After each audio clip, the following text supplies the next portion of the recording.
Mango sago treat. Vitamin rich ആയിട്ടുള്ള മാംഗോസും കുട്ടികളുടെ ഡൈജഷനെ help ചെയ്യുന്ന സാഗോ സീഡ്സും യൂസ് ചെയ്തിട്ട് അവരുടെ ബോഡി ഒന്ന് കൂളാക്കുന്ന അടിപൊളി ഒരു ട്രീറ്റ് കൊടുത്താലോ.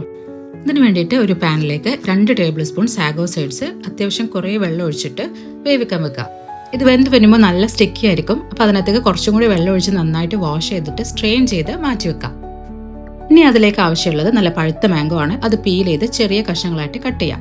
ഇനി അതൊരു മിക്സിയുടെ ജാറിലേക്ക് ഇട്ട് കൊടുത്തിട്ട് 2 കാഷ്യൂ നട്ടും 2 പീസ് തേങ്ങയും കുറച്ച് പാലും കൂടി ആഡ് ചെയ്തിട്ട് നന്നായിട്ട് ബ്ലെൻഡ് ചെയ്തിട്ട് എടുക്കണം. 1 വയസ്സിന് താഴെയുള്ള കുട്ടികളാണെന്നുണ്ടെങ്കിൽ തേങ്ങാപ്പാൽ യൂസ് ചെയ്താൽ മതി. ഇത് കുറച്ച് തിക്കായിട്ടിരിക്കണം. ഇനി ഇതിലേക്ക് നമ്മൾ നേരത്തെ റെഡിയാക്കി വെച്ച സാഗോ ചേർത്തിട്ട് നന്നായിട്ട് മിക്സ് ചെയ്തിട്ടെടുക്കാം. നമ്മുടെ ഐറ്റം ഇവിടെ റെഡിയാണ്. 10 മന്തൊക്കെ ആയ കുട്ടികളാണെന്നുണ്ടെങ്കിൽ ചെറിയ ചെറിയ മാംഗോ പീസസ് ഇതേപോലെ കട്ട് ചെയ്ത് തന്നെ ഇട്ട് കൊടുക്കാം കേട്ടോ. നോ ഷുഗർ ഹെൽത്തി റെസിപ്പീസിന് വേണ്ടിയിട്ട് എൻ്റെ അക്കൗണ്ട് ഒന്ന് സബ്സ്ക്രൈബ് ചെയ്യുക. It's very easy and simple to make. Try ചെയ്ത് നോക്കണേ.